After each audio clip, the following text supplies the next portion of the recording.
years. Waring says there is one game from either the fall of 1978 or the spring of 1979 that she will never forget.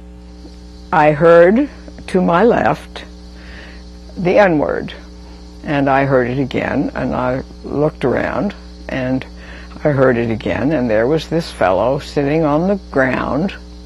He was putting on red rugby shoes. It's seared in my brain, believe me.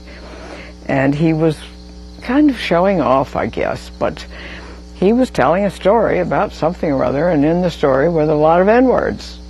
So I got out of the bleacher and I went over and I said, "Young man, I'm the coach's wife, and if you don't mind, would you please not use that word?"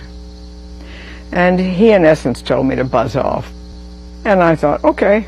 So I went back to the bleacher and I said to the boy beside me, the man, "Who's that kid?" And he said, "Oh, that's George Allen."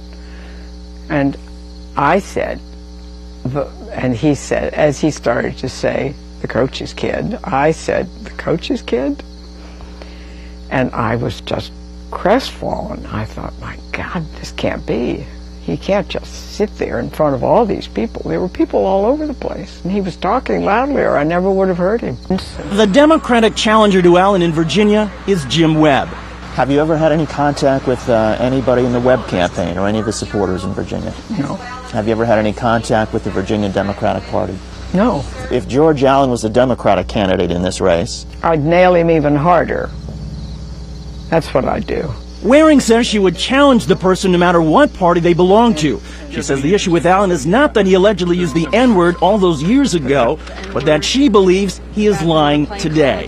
When George Allen stood right up and said he'd never used that word, and that just blew me away, I thought, boy, you could, if you had any integrity, you would say, yes, I may have made some mistakes in my youth, in my younger years, and I'm sorry, but to hear him lie about it when I know he's lying,